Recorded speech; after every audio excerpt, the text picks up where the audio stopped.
जय हिंद दोस्तों। देखिए आज खेसारी का मूवी आ चुका है यूट्यूब पर देखना चाहिएगा फिल्म।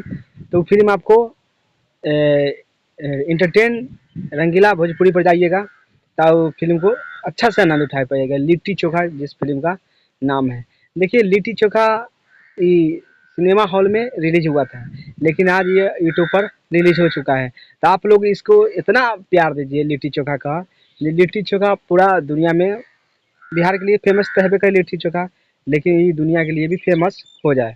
देखिए खास करके फिल्म में अच्छा, लेकिन उसमें काजल अगरवानी एंड खेसारी लाल, ये दोनों को तो आप लोग सब जानते हैं, लेकिन उसमें गुंडा भी जबरदस्त जबरदस्त है।